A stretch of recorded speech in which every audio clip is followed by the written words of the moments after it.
दोस्तों, अगर आपको ये कहानी पसंद आई तो इसे लाइक करें, शेयर करें और कमेंट करके बताएं कि कहानी में आपको सबसे अच्छा क्या लगा। निहारिका बड़े ही आराम से अपने कमरे में सो रही होती है कि तभी उसकी माँ अंतरा उसके पास आती है और पंखे को बंद करके उससे बोलती है, अरे ओ कुंभकर्ण, उठ जा। एक शर्मा जी की बेटी है कियारा, सुबह सुबह उठकर नहा धो के मंदिर जाती है, पूजा पाठ करती है। और एक ये महारानी है, इनकी तो आँख ही नहीं खुलती सुबह 10 बजे के बाद। माँ, अभी तो 8 ही बजे हैं। आप सुबह सुबह मेरे सर पर बैठकर शर्मा जी की बेटी के गुणगान गाने लग गई। अरे वो लड़की है ही ऐसी कि मैं उसकी तारीफ करूं। काश कि तू भी शर्मा जी की बेटी की तरह होती। माँ, अब तो उठ गई ना, कम से कम अब तो शर्मा जी की बेटी के पर्चे बांटने बंद करो।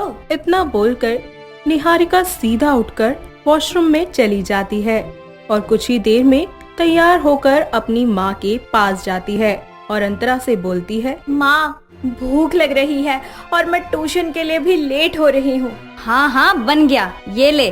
और ये बता, तू ट्यूशन जा रही है या किसी पार्टी में जो ऐसे कपड़े डाले हैं तूने? माँ, घर से बाहर जा रही हूँ तो इंसान बनकर ही जाऊंगी ना। अरे वो सब तो ठीक है, लेकिन ऐसे छोटे कपड़े पहनने की क्या जरूरत है? तो आप क्या चाहती हैं? शर्मा जी की बेटी कियारा की तरह मैं बहन जी बनकर जाऊं? बेटा, जिसे तू बहन जी बोल रही है ना, इसे संस्कार कहते हैं। काश तू भी शर्मा जी की बेटी की तरह होती। अपनी माँ की रोज की कहानी सुनकर निहारिका पक जाती है और बिना कुछ खाए गुस्से में अपनी नोटबुक उठाकर वहाँ से चली जाती है, जिस पर उसकी माँ उससे बोलती है, हे भगवान, एक शर्मा जी की बेटी है जो अपनी माँ की हर बात मानती है, उनकी हाँ में हाँ मिलाती है, और एक मेरी बेटी है जो मेरी एक भी बात नहीं सुनती। निहारिका बिना कुछ खाए घर से चली जाती है, जिस वजह से अंतरा परेशान हो जाती है और निहारिका को फोन करने लगती है। पर निहारिका गुस्से में अपनी माँ का फोन नहीं उठाती और अपने बॉयफ्रेंड विष्णु के साथ उसकी बाइक पर बैठकर घूमने के लिए चली जाती है। साथ ही शाम को जब घर लौटती है तो अंतरा उससे बोलती है, अच्छा बेटा, तो आज ट्यूशन में क्या क्या हुआ, जरा अपना नोटबुक तो दिखा। माँ, वो मैं आज बहुत थक गई हूँ, आपको बाद में दिखाती हूँ ना, आज मैंने क्या किया था।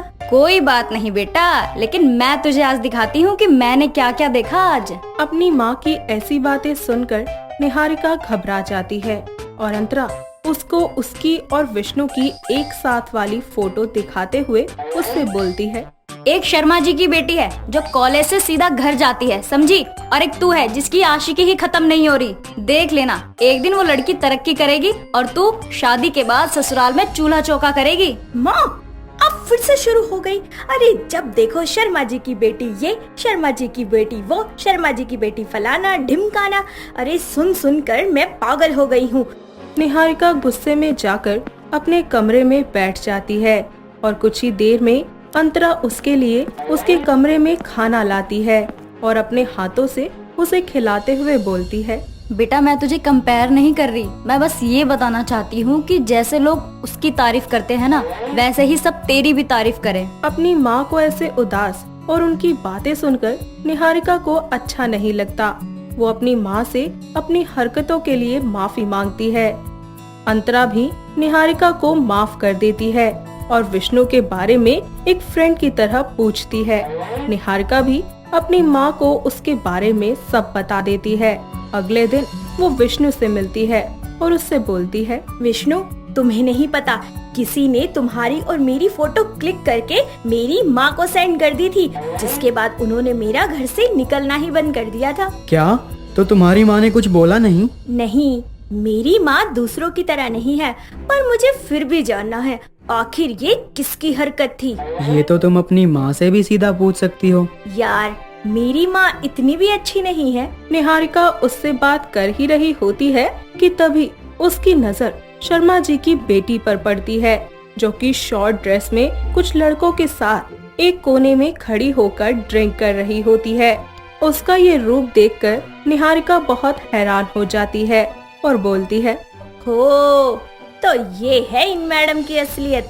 अरे घर में तो बड़ी सीधी सादी संस्कारी बनकर रहती है और बाहर देखो कैसे कैसे कांड कर रही है।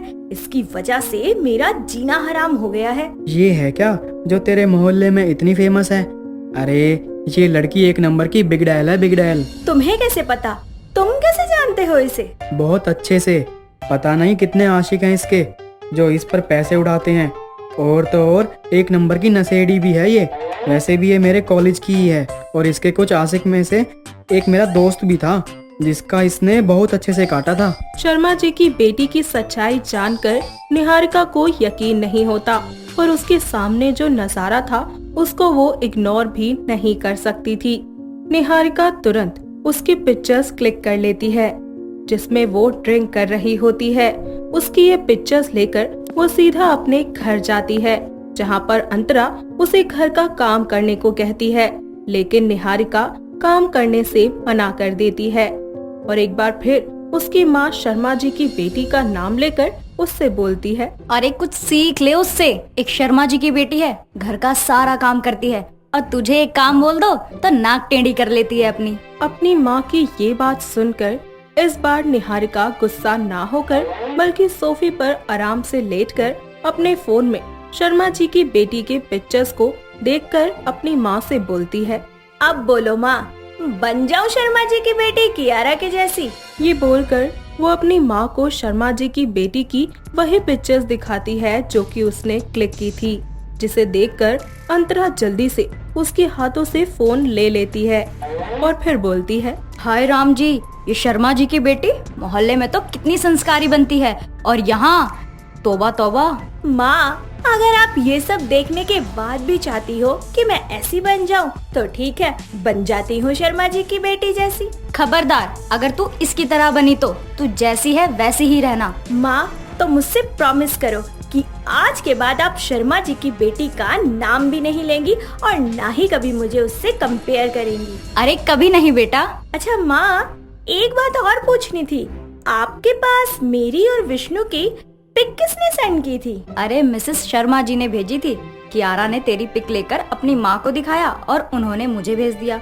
अरे रुक, मैं तुझे भी दिखाती हूँ शर्मा जी की बेटी के कारनामे। क्या माँ, छोड़ो ना, आपको मुझ पर भरोसा है और मुझे आप पर। बाकी दुनिया गई गड्ढे में। और रही बात वो शर्मा जी की बेटी की, तो कुछ दिनों बाद उन्हें अपने आप ही पता चल जाएगा कि उनकी बेटी क्या चीज है। निहारिका अपनी माँ को ऐसा करने से रोक देती है, जिसके बाद से अंतरा निहारिका को शर्मा जी की बेटी से कंपेयर करना बंद कर देती है और कुछ ही दिनों के बाद पता चलता है कि शर्मा जी की बेटी किसी के साथ भाग गई है। ये जानकर अंतरा मन ही मन भगवान का शुक्रिया अदा करती है।